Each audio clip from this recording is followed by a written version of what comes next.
L'Iran, la Russie et la Chine tiendront mardi 22 juillet une réunion pour discuter du programme nucléaire iranien et du risque de réintroduction des sanctions via le mécanisme snapback de l'ONU. Le porte-parole du ministère iranien des Affaires étrangères, Ismail Baghaei, a annoncé cette réunion à venir. Auparavant, le Royaume-Uni, la France et l'Allemagne avaient averti d'une possible utilisation du mécanisme snapback. Le mécanisme snapback rétablit automatiquement les sanctions internationales contre l'Iran si aucun progrès n'est réalisé dans les négociations nucléaires d'ici fin août. À Téhéran, une réunion tripartite avec la Russie et la Chine au niveau des directeurs généraux se tiendra pour discuter du problème nucléaire et du mécanisme snapback. L'Iran est en consultation permanente avec ces pays afin de comprendre comment éviter l'activation du mécanisme ou en atténuer les conséquences. Le dialogue entre l'Iran et les 3 pays européens aura lieu à Istanbul au niveau des vice-ministres des Affaires étrangères, avec la participation du chef de la diplomatie de l'UE. Le thème principal de la réunion est la levée des sanctions et la discussion des questions liées au programme nucléaire pacifique de l'Iran. À ce jour, l'Iran n'a pas de plan pour négocier avec les États-Unis, mais la diplomatie reste un outil de défense des intérêts nationaux. L'Iran a souligné qu'il utilisera la diplomatie chaque fois qu'il jugera cet instrument utile à ses intérêts nationaux. Pour défendre les droits des nations et assurer les intérêts du peuple iranien, nous n'hésiterons pas. Actuellement, l'Iran n'a pas l'intention de reprendre les négociations avec les États-Unis. Téhéran a mené 5 rounds de négociations indirectes avec les États-Unis avant les récentes frappes d'Israël sur le territoire iranien. Avec le groupe ETRI, il prévoit des négociations vendredi à Istanbul. Refusant le dialogue avec les États-Unis, le ministre iranien des Affaires étrangères, Abbas Araghchi, a accordé une interview à la chaîne américaine Fox News, où il a expliqué la position du pays. Monsieur le ministre des Affaires étrangères, merci de nous accorder du temps, a commencé la conversation. Le ministre a répondu qu'ils étaient prêts à négocier, mais pas encore à des négociations directes. Abbas Araghchi a déclaré que si les négociations menaient à un accord mutuellement bénéfique, il était prêt à participer. L'Iran est prêt à renforcer la confiance, en prouvant le caractère pacifique de son programme nucléaire. L'Iran n'a jamais cherché à développer des armes nucléaires. En échange, le pays attend la levée des sanctions pour jouer un jeu gagnant-gagnant. Nous sommes prêts à participer à ce jeu gagnant-gagnant, mais ce sont eux qui doivent initier les négociations, a souligné le ministre iranien des Affaires étrangères. Les négociations directes sont pour l'instant impossibles. Nous préférons des négociations progressives. La question se pose, êtes-vous vraiment autorisé à conclure un tel accord, si celui-ci a lieu? Certains doutent de vos pouvoirs donnés par l'ayatollah pour conclure un accord. Avez-vous vraiment ces pouvoirs? Bien sûr. J'avais le pouvoir de conclure un accord. Dans les négociations avec M. Witkoff, la possibilité d'un accord existait. J'ai clairement dit à M. Witkoff que si l'objectif des négociations était d'obtenir un accord sur le renoncement complet de l'Iran aux armes nucléaires, cela était réalisable. Mais si l'objectif est de nous priver de nos droits légitimes, y compris l'enrichissement de l'uranium, cela ne se produira pas. Pourquoi ne pas importer de l'uranium enrichi, comme d'autres pays, dans le cadre d'un accord? Pourquoi ne pas suivre cette voie? Parce que c'est notre réalisation scientifique que nous avons faite nous-mêmes. Pourquoi importer ce que nous pouvons produire nous-mêmes? Parce que vous portez le niveau d'enrichissement à des valeurs élevées. 90% ou 60% au lieu de 35%? Non, non, non. Nous n'avons jamais porté l'enrichissement à 90%. Nous avons toujours maintenu un niveau inférieur à 5% pour le combustible. Nous avons également enrichi jusqu'à 20%, car nous avons un réacteur de recherche à Téhéran. Il s'appelle. Le réacteur de recherche de Téhéran est devenu un site clé. Nous enrichissons l'uranium pour nos propres besoins, et un jour avons atteint un niveau d'enrichissement de 60%. Ce progrès est survenu après des sabotages sur nos installations nucléaires. C'est à ce moment-là que nous avons atteint un niveau d'enrichissement de 60%. À cette époque, j'étais négociateur. J'ai promis à nos interlocuteurs de réduire immédiatement le niveau d'enrichissement si un accord nucléaire était conclu. Monsieur le ministre, dans quelle mesure le programme d'enrichissement de l'uranium a-t-il été gravement affecté après les attaques? Nos installations ont été fortement endommagées, et le degré des destructions est actuellement évalué. Autant que je sache, les dégâts sont effectivement sérieux. Cependant, l'uranium enrichi a été préservé, et est disponible pour une vérification ultérieure. Je n'ai pas d'informations détaillées sur le matériel. Nos spécialistes de l'Organisation de l'énergie atomique enquêtent actuellement sur ce qui est précisément arrivé au matériel nucléaire. Nous informerons bientôt l'AIEA de ce qui est arrivé à l'uranium enrichi. Nous n'avons jamais cessé de coopérer avec l'agence. Nous continuons à travailler avec l'AIEA, mais un nouveau format de coopération est nécessaire, car les installations sont détruites et nécessitent une approche particulière. Vous dites que vous pouvez à nouveau autoriser les inspecteurs de l'ONU et de l'AIEA à accéder à toutes les installations pour inspection? Dans le cadre du nouveau format, cela est possible.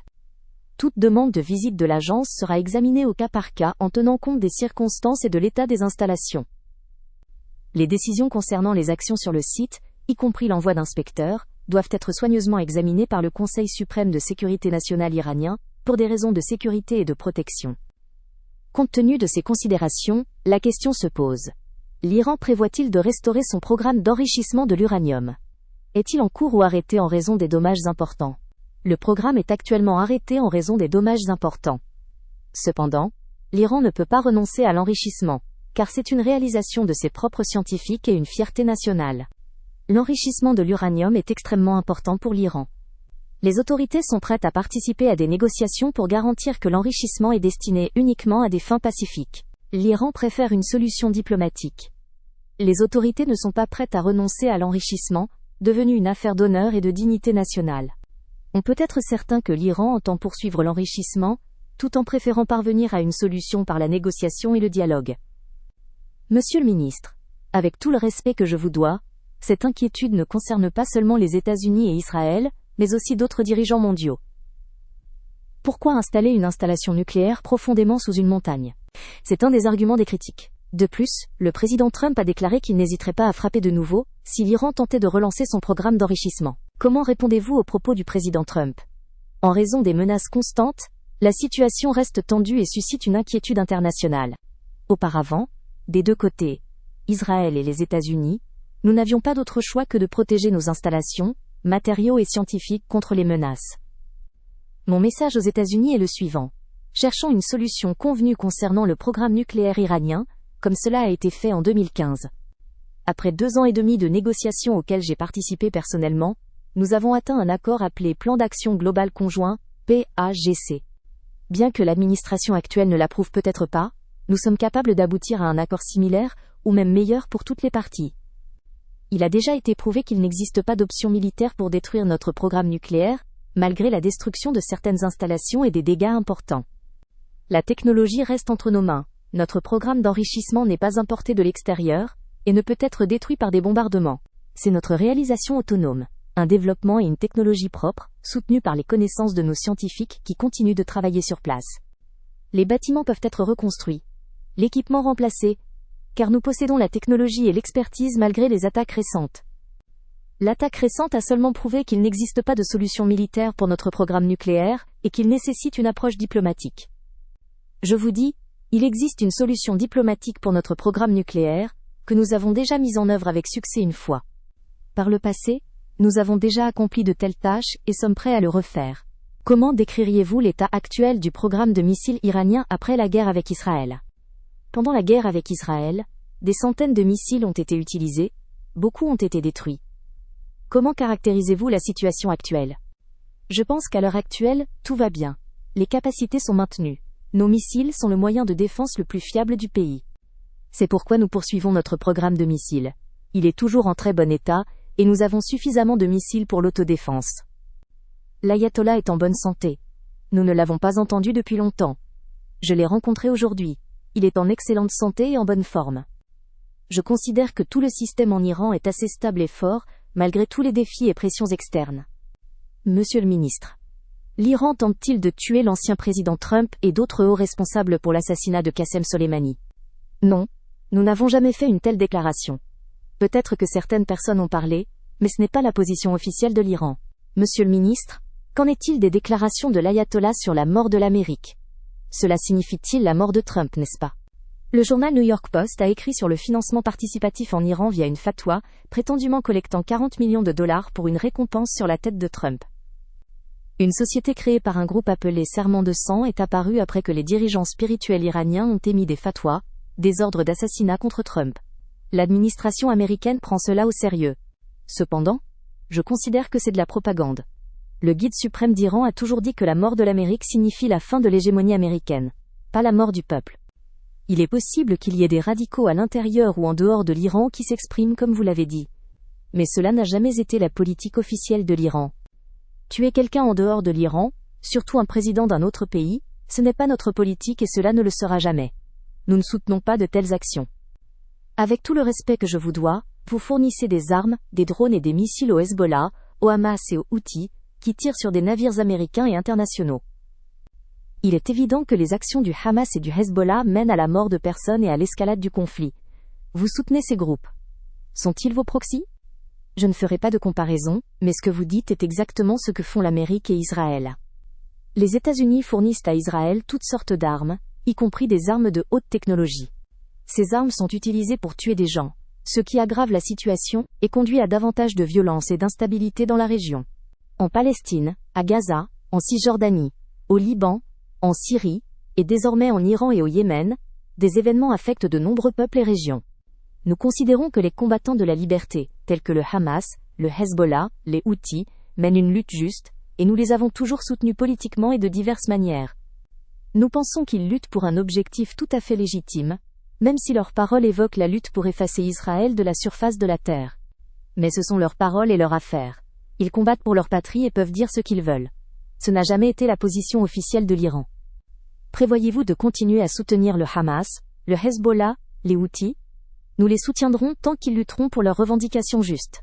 Mais ces revendications ne sont pas justes. Monsieur le ministre, leur serment consiste à détruire Israël, à l'effacer de la surface de la terre.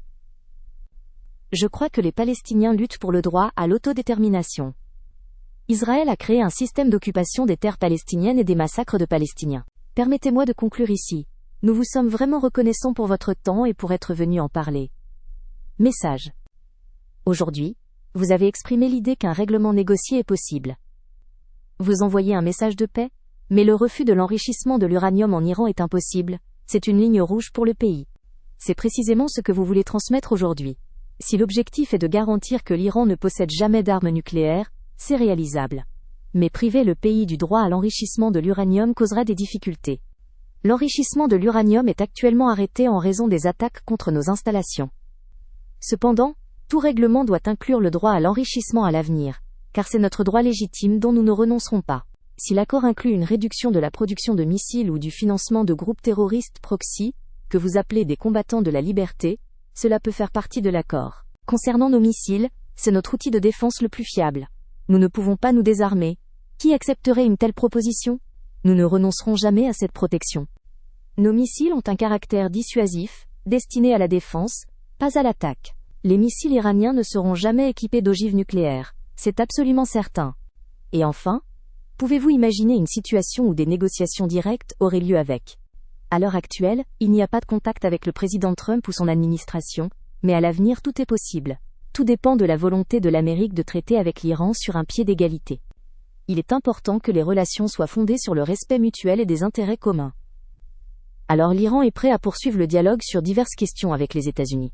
Malheureusement, l'accord précédent, le JCPOA, n'a pas été une expérience réussie pour l'Iran. Cela a conduit à un scepticisme envers la partie américaine. En raison de cela, l'Iran n'est pas prêt pour un dialogue direct avec les États-Unis. Cependant, si la situation change et que tout se passe bien, de nouvelles négociations sont possibles. Le ministre des Affaires étrangères a remercié pour le temps accordé et a exprimé sa volonté de poursuivre les échanges au fur et à mesure de l'évolution de la situation. L'animateur a demandé de ne pas oublier de s'abonner à la chaîne Un jour, de mettre des likes et d'activer la cloche pour ne pas manquer les nouvelles vidéos.